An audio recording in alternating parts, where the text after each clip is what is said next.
Alright, still rocking the snowball mic. Still rocking the snowball mic. Am I recording even? Yeah, I am. I'm too high for this right now. Still recording on the snowball mic here in late 2025. It is currently 11:09 in the PM Eastern Standard Time, or whatever that is. Maybe it's Central Standard Time. I'm not going to divulge my location to you. So, New Year's Eve, what am I doing? Alone. Solitude. Fortress of Solitude. I watched part of the Eyes Wide Shut Criterion 4K, which looks insanely bad. It looks so bad. But I got halfway through and I decided just to nix it, and I watched Nostalgia by Andrei Tarkovsky, which is a really good film. But first I'm just going to chill out. I need to make a video. My New Year's resolution is to, I guess, make more videos is my new resolution, because I'm really bad at this and I want to get good at it because this technology is neat. I want to use it. I want to figure out a way of how to use it. And I'm really struggling with it because I ain't got nothing good to say. So I'm just going to talk about movies when I watch it. And I'm just going to keep going. 2026, make it a good one. It's going to be great. 2, 4 plus 6 equals 10, which I guess is probably good, right? So yeah, I rewatched Nostalgia. It's the third time I've seen it, and it's so good. It's so good. That guy only made 10s. You gotta just sit there and you just watch it, and you just shut down your body. You shut down every part of your body and you just watch it. Eventually you just stop reading the subtitles and you just understand what they're saying by the way that they sound. And you're like, oh my God, how did he do that? Oh my God, how did he find that building? Oh my God, how did he get the wind to do that? Oh my God, how did he get that woman's hair to do that? And it's just, everything looks like a Renaissance painting. Everything looks so well shot, and the writing is so neat, and he writes crazy people so good. And the scene near the end in Rome with the Marcus Aurelius statue getting set on fire is so good. I love those movies, man. I'm so hype on that stuff. I'm so hype on Soviet exile cinema. It's my favorite. But yeah, it's filmed in Italy. A lot of it's in Italian. I don't know if he really spoke Italian. I watched the making of documentary, but it didn't actually show the making of the movie, which I got upset about because it's just the pre-production. So it's like a bunch of Russians and Italians just vacationing somewhere in Italy, and I'm like, man, it looks like they're having a good time, but I wish they were making a movie in this making of documentary instead of just talking about, like, I don't know. It was cool. I was glad I finally watched that documentary because it's called Voyage in Time, and there's a lot of clips that get passed around from it. Seeing the context of him talking about all of his favorite directors is pretty neat, and him being Soviet director Andrei Tarkovsky, if you're not aware, he's a guy who made 7 movies, 8 technically, maybe like some short films.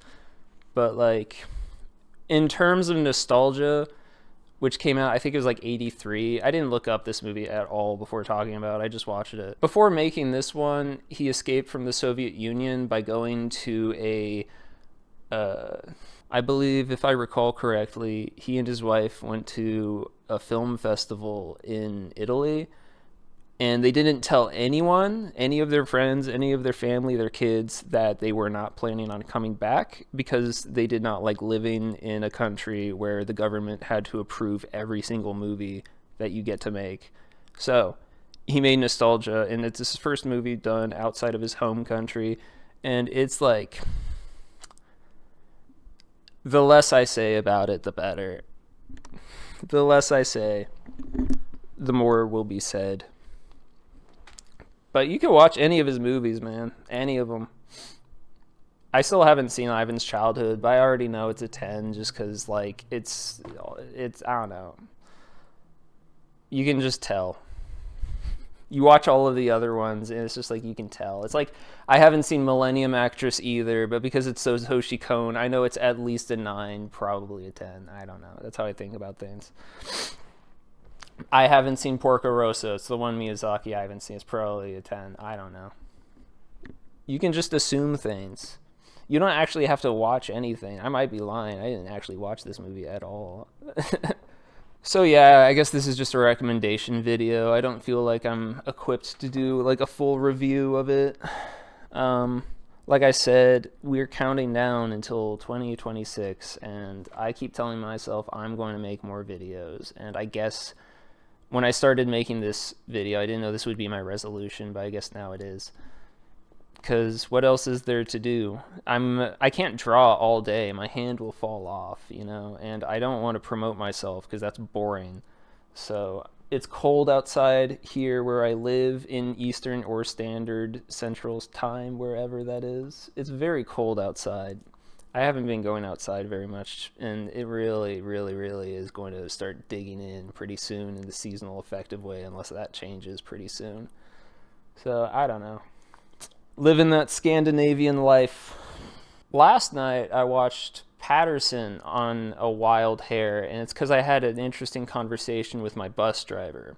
Now, I had to pick up my car the other day, and there's this guy that I know who drives the buses, and I haven't been riding the bus that much recently, but I saw him again. I was so happy. I asked him, I was like, I remember you told me that you had a draft version of Mary Shelley's Frankenstein, and he was giving me this whole spiel about this like 2 years ago, and he's like, oh, that was a long time ago. And I asked him what he's reading now, and he started talking about how did it start? The conversation ended up going towards Beowulf, and I think before that, oh yeah, he said he's always reading Tolkien because he was a Tolkien head.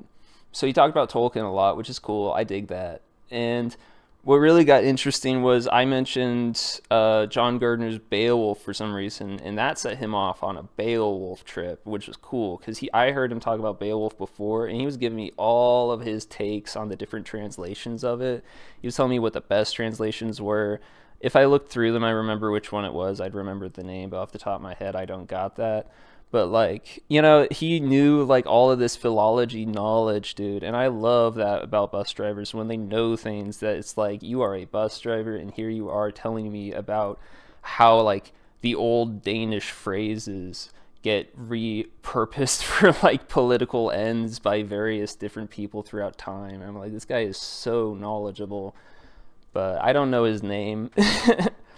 And then we eventually started talking about James Joyce, and I was able to convince him, I guess. He made it seem like I convinced him that he should pick up his copy of Ulysses because I told him how much Ithaca was like.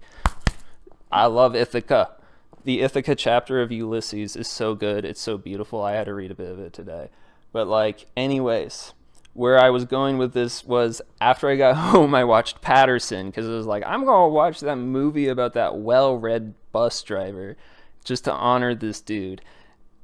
It was an okay movie. It was fine. It was a Jim Jarmusch movie. It was like every other Jim Jarmusch movie I've ever seen, which means it was like a Wes Anderson movie, but it was just filmed like a normal movie. But everyone's still acting like it's a Wes Anderson movie, which is like, all right. It's like, all right, that's cool. Whatever, fine. It wasn't that great. A lot of the actors were great. I just am not into that style so much. But anyways, I thought it was interesting just because in that movie, there's a whole scene where Adam Driver is talking about how translations of poetry don't count, and when you translate something, it like kills the spirit of it, which is like, you know, a really inconvenient way of looking at things. But I'm not really a big translation poetry guy at the end of the day. I'm more other things. So I'm like, yeah, there's probably something to that. It's like how they say you don't ever actually read Kafka unless you speak German, or like, there's a whole lot of examples of stuff like that. So, where was I going with that? Oh yeah, because they say the same thing in Nostalgia like twice, and I didn't remember that from the other times I watched it, and that was just like, I randomly put it on. I put the disc in because I just saw it lying there, and I was thinking it seemed like a good New Year's movie. It's all about nostalgia and remembering the past and moving forward and lighting yourself on fire on top of the Marcus Aurelius statue in Rome, which I don't know how they filmed that. I don't know what happened there. It was great. It's one of the greatest fucking scenes. But anyways, that's where I'm at. I don't know. This might be enough for a video. I tried forcing so much stuff the other day. Every time I make a video, it turns into like this Ouroboros spiral where I'm just like, it always ends up with me just talking about how I can't make a video because I don't have anything to talk about. But I don't know, I'm talking, so that's cool. I'm excited about the new year. I'm excited about life. But anyways, yeah, I don't know. If I know what's up, I'll start making more of these videos and you'll see more of me. Like, if I know what's up, but I don't know up from down these days, so, it's all good. Maybe this will be the last thing I ever upload. I'm not really good at this internet shit. But, yeah, that's it. Is there anything else I can say? I'll just keep going. Is that it? Is that it? Yeah, I think that's it.